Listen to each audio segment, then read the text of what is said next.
Well, good morning, everyone. Welcome to Momentum Mondays. Thank each and every one of you for joining us this beautiful Monday morning. My name is Lynnette Rogers, and I am out of Detroit, Michigan. I am super excited to get the call officially kicked off.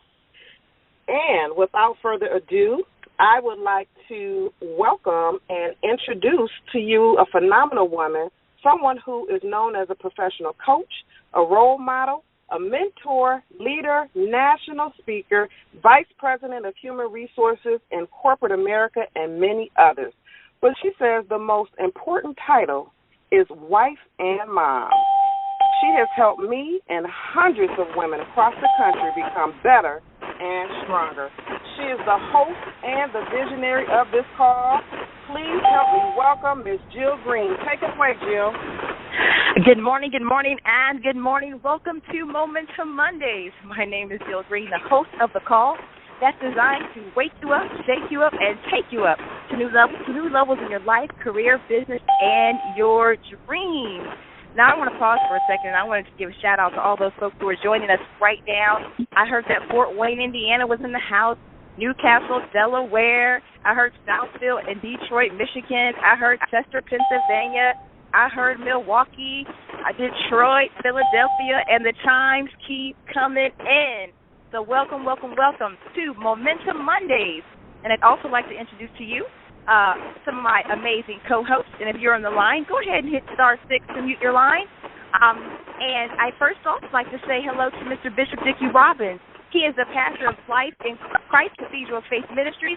He's a visionary of Emerge Leadership Conferences out of the Philadelphia area, all the way from Chester, Pennsylvania. Good morning, Bishop. Good morning, Jil Green. Good morning. I'm pumped. I love it. And also on the line, we have Miss Michelle Washington. She's the founder of Michelle Marie Fashion Agency, visionary of Woman of More campaign. Help me say a good morning to Miss Michelle Washington. Good morning, Jill. Woo! I'm ready. Let's go. All right. And on the line, we have Miss Denita Washington. She's the founder of Fort Wayne Girls Rock and Girls Rock Summer Camp, all the way from Fort Wayne, Indiana. Give it up for Miss Denita Washington. Boom. Good morning. Hashtag boom. And last, but certainly not least, we have Miss Lynnette Rogers. She's the owner of Virtually Yours, founder of Saving Our Youth, and author of #1 best-selling book, Mission Unstoppable, with Les Brown and George Fraser. You already heard her amazing voice this morning. Good morning, Miss Lynnette. Good morning, everyone. And folks, again, good morning to you and welcome to Momentum Mondays. We'll be right here every single Monday morning to make sure that your Mondays will never, ever be the same. If you'd like to dialogue with us during the call, please go to our Facebook group and join Momentum Mondays. There you can ask questions and make comments. If you like something someone says, hashtag Momentum Mondays. Now, if you were with us last week, you know we talked about momentum and how critical it is to any type of success that you're trying to achieve. Well, this week, we're going to continue talks about momentum, but remember we said last week you have to have the proper mindset to have momentum? Well, today we're going to talk about the mindset. However, we're going to use the book, The Top 10 Distinctions Between Winners and Whiners. Now, I love this book because the book really talks about how winners take responsibility. Winners go after what they want. Winners find a way when there is no way. Well, whiners sometimes are the opposite. Sometimes they're negative. Sometimes they complain. And so today we're going to kick off the call discussing distinction number 10. Winners take responsibility, but whiners play the victim. Michelle, tell me what you took away from this particular chapter. Jill, this is an awesome book, and I'm so glad you shared this with us. I have only three things that I took away, is, of course, more. But number one, winners don't worry, but whiners do. Winners choose to be winners. Winners take responsibility for their thoughts, feelings, and actions that produce their circumstances. However, whiners let others control their thoughts, and then they begin to blame other people for the results. Lastly, whiners battle with depression. But whiners deal with their disappointment and encourage themselves to move on. And Jill, in December, unfortunately, but fortunately for me, other people may say it's unfortunate and give me the sad look, but my department, I was working at Bank of America for many years, and my department was laying off. And I was one of the people that was laid off or moved out of that department.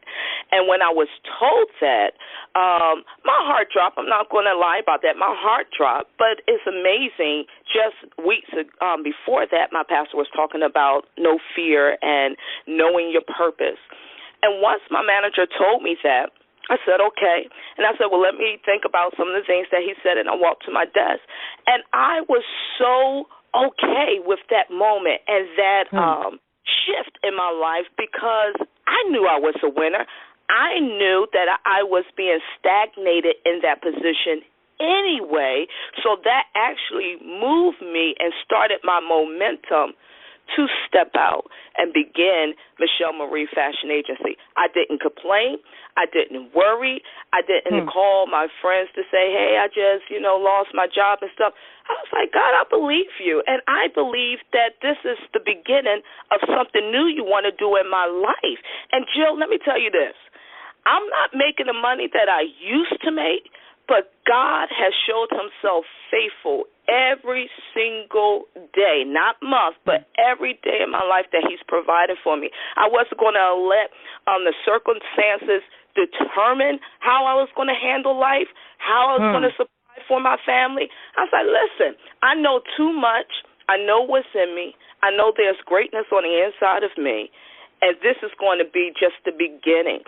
So in this, I challenge everyone on the phone. Whatever is being brought in your life, whatever is shifting in your life, know that it's just setting you up for greater things, greater things. So that's what I got from it, Jill. Wow, I love this. So this is distinction number 10, ladies and gentlemen, and this is called Winners Take Responsibility and Whiners Play the Victim. Now, I love how you talked about this because, Michelle, a lot of people are experiencing what you just spoke about right now. We're in an economy where companies all across the country are downsizing, right-sizing, or closing shop. That's just the reality. And unfortunately, some people are having to, what I call, transition. But how you transition is all about what your mind is set up to do. If you have a winning mindset, like Michelle, she owned it. She embraced it, and guess what? She began to think about other ways that she knew the Lord was going to bless her. Now, the whining kind of mentality would go into a hole and say, woe is me, it's happening to me. The other thing I like about your chapter, Michelle, was it talked about choices determine circumstances. Winners understand that their choices determine their circumstances. Their circumstances are results, oftentimes, of our choices, right? And it also talked about that roots create our fruits. And I was like, oh, that blew me away right there. Winners understand that roots, which is what they think, create their fruit, which is what manifests in your life. And so, Michelle, I love your chapter. It blew me away. Again, we're talking about the top 10 distinctions between winners and whiners. And, yes, you can download this book. Someone just sent me a note. Yes, you can. Yes, you absolutely can. All right, so distinction number 9 talks about winners can have what they want, but whiners want what they cannot have. Bishop, talk to me about your chapter. Well, Jill, my chapter was the bomb. There were so many takeaways that I really couldn't list them all, but I do have 3 that I want to share with our people right now because I believe if it blessed me, it will bless them. Number 1, it's very clear to me that winners see criticism as one of the prices they have to pay for success. And they're not stymied by the fact that people criticize them. People always criticize what they cannot understand and what they're not willing to embrace. And I discovered that in ministry, if you're unwilling to, number 1, anticipate, expect, and accept criticism, you will constantly be crawling under rocks, feeling like people are picking on you. Ministry is no place to hide from criticism. In fact, life is no place to hide from criticism. The second thing that I got out of my chapter was that whiners live in a constant state of negative energy, They're critical of almost everything, and they're consumed by their own egos and opinions of others. Winners, on the other hand, know it's not all about them anyway, and they're willing to pay another winner's price. In other words, they can invest in other people because they're not intimidated by the success of others. They have the confidence to know that if God can do it for somebody else, he can do it for them. But there's seed time and harvest. If we don't sow, we can't expect to reap. And then thirdly, we must know not only what we want, but we have to be clear on why we want it. Motive is everything. If we don't know what we want and have that clear in our mind, and if we don't know why we want it, because sometimes we want it because somebody else wants it for us, but we don't have a personal desire to have it. And so if we don't know why, then we will not be willing to pay the price to get it, especially when times get hard. So many people are deterred from their dreams by things getting hard, obstacles coming up that they did not anticipate. And because their why was not big enough, they quit on their dream. So, Jill, it's not only important to know what you want, you've got to know why you want it. So, Bishop, I want to go back for a second. Folks, we're speaking from the book, The Top 10 Distinctions Between Winners and Whiners. We're talking about the importance of having a great mindset here on Momentum Mondays. And the first thing you talked about was criticism. I'm going to pause right there because criticism is the one thing that can take some of us out. See, like you said, a winner understands that criticism is par for the course. It is the price of success. It is a thing that you can count on every single time. I'll be honest with you, I have in the past, I've struggled with that. You know, I've received a lot of criticism for my work ethic, a lot of criticism for my ambition. A lot of people say, how much more do you need and why do you continue to push? And, sometimes it's painful. But what I've come to understand, Bishop, like you just taught us, winners, they embrace it and keep going. But whiners, they're the ones a lot of times who are the ones being critical, or criticism can take them out. Or it leads into self-pity, Bishop. Sometimes criticism can lead some folks to self-pity, and that is absolutely the mindset of a whiner. So then we move on to go ahead, Bishop. I'm sorry. No, I'm simply going to say that people who can't handle criticism will be in a constant state of crying, complaining, and collapse. And I just want everybody to understand that criticism is the carpet that we walk on, and that keeps us from ultimately damaging our feet. Okay, Bishop, that's a hashtag moment for Momentum Monday. Okay, hashtag Bishop Robbins, hashtag Momentum Monday. Self-pity leads us to crying, complaining, and collapse. Is that what you said, Bishop? I said complaining, crying, and collapse. Complaining, crying. I'm taking notes, too, on the line this morning. Welcome to Momentum Mondays. That was absolutely amazing. Oh, hashtag moment right there. Okay, distinction number 8. Winners find a way. Winners find a way, and whiners find an excuse. Now, this was my chapter that I fell in love with. The first thing it talked about was that winners keep going despite the setbacks. Now, I know that we've all had setbacks in our lives, but I like to bring real-life examples to this thing. And so I began to research successful people who have moved forward despite their setbacks, right? And I'll use a very popular person that we all know, like Oprah Winfrey. A lot of people don't know she was fired from her very first TV job as an anchor in Baltimore. Now she's worth over $3.4 billion. Walt Disney was fired by a newspaper editor because he was told he lacked imagination and good ideas. Well, guess what? Now he's a household name and a part of most childhood memories. Steven Spielberg, he was rejected by the University of Southern California Cinematic School, but went on to create the blockbuster movie Jaws and win 4 Academy Awards. We had Theodore Seuss, whose book was rejected by 27 different publishers. He went on to write the childhood book called Green Eggs and Hams and The Cat in the Hat, and it sold over 650 million copies. Ladies and gentlemen, winners keep going despite the setbacks. Winners consider new strategies. If something doesn't work, they'll figure something else out. Winners have a vision of who they want to be and let that guide their action. So let's pause for a minute. How do you see yourself? What do you see yourself doing? My vision, I see myself on the stage in front of thousands and thousands of people, in front of a sea of people in different parts of the world. I see myself that way. So because that's how I envision myself, I do things like this to continue to move my vision and my purpose forward. The other thing I learned about in my chapter, Bishop, is that winners feed their faith and starve their fears. That's part. Bishop, what do you think about that? Winners feed their faith and winners starve their fears. What do you think about that? Well, Jill, I have heard, and I certainly concur with the notion that whatever you feed gets stronger and whatever you starve gets weaker. So if you want to get fear out of your life, starve it. Don't feed it the thing that causes it to grow and become stronger.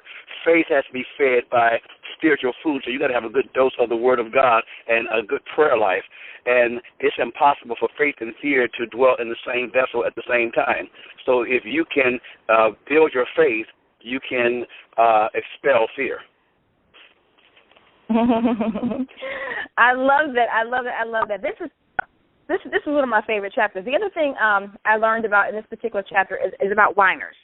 Whiners continue to try hard and harder and harder, but with the same strategy. For example, I read a story about a fly that was trapped against a windowsill, and this fly tried its best to escape from the window. He kept flying up against the window, hitting it, and after 12 hours, he eventually died. If the fly had just paused and looked around, he would have realized there was a door across the room that was open that he could have flown out of and escaped to safety. But he had a whining mindset. He just continued down the same unsuccessful course without pausing to consider other ways. Lynnette, is that not powerful or what? My goodness, my goodness. Insanity, the definition of insanity is expecting a different result and doing the same thing over and over again. Wow. Absolutely. So whiners say, I can't see it, so I don't believe it. Winners say, I believe it, that's why I see it. Distinction number 7. Winners brighten a room by entering. Whiners brighten a room by leaving. Denita, talk to me about distinction number 7. Jill, so many of us missed the mark on this one. I started off with 4 points, actually. Point number 1, winners energize people. You feel good being in the presence. They come into space, and despite race, socioeconomics, your weight, they own it. On the other hand, whiners can be emotional vampires, draining the energy out of you. Which one are you? When you enter a room, ladies and gentlemen, are you the winner or the whiner in the space? Just take a moment, sit in it. Sometimes we need to understand that we are angels on assignment. So when we enter a space, despite culture, race, socioeconomic, how you dress, own it. Sometimes you are the very person that people need to see to get to their destiny. Point number 2, becoming a winner is a choice. How many of you are fireproof even when you have lost it all?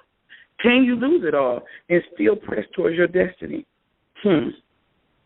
You have to know that you are truly, like I said, an angel on assignment.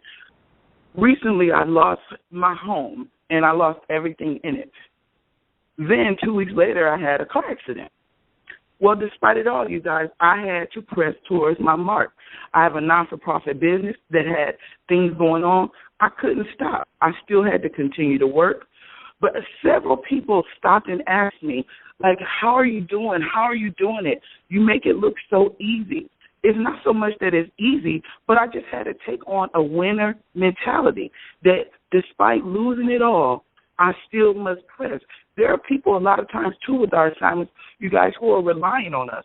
They are a part of our legacy. So if we quit, if we stop, if we don't get hungry and keep a winner mentality, not only do we miss our destiny, but the people who are godly assigned to us may miss their mark. So remember, as one of my friends say, don't cheat yourself, treat yourself to being a champion. Point number 3, whiners love pity parties. Ladies, if you're on the line, I need a hashtag here. Don't teach yourself, treat yourself. So many of us have people in our circle who do not understand our assignments. I'm sorry, you guys. They don't understand our assignment. So what happens is, hey, they become a pity party for us. Are you a person that when you show up, do you kill or grow the atmosphere or conversation? I tell students all the time, be Nike, just do it. So one of my friends last night actually were talking, and he wants a new job. And the resume has been done. I've helped him update it. We've done all kind of work. But he's still whining that he don't like his job. My question to him was, what have you done with the first step that some of your team and people have helped you with, which is you have a resume. Have you posted it? His answer, no. I said, you whining. Can't give you a pity party. All I can do is you need to move forward and press. Take the first initial step and break the walls of fear. To finish up, you guys, point 4, whiners operate out of pain. Winners take pain and they build a platform for healing and testimony. I am a true testament of this, but I thought about Maya Angelou. She had a lot of pain in her past, but she took that pain and put it to a paper and created poetry that not only redefined her, but she redefined America. How many of you can take and put it to paper or whatever your task is that God has assigned and redefine America or your sphere of influence? So, Jill, those were my 4 points. Awesome. Folks, this is absolutely amazing. You're here on Momentum Mondays. We are up toward the end of our call. We've been talking about the top 10 distinctions between winners and whiners. I'm getting text messages from folks saying this is awesome. But guess what? We are not finished. So we will make sure that we finish the recording so that you have access to it later. Denita, I do want to say that was absolutely phenomenal.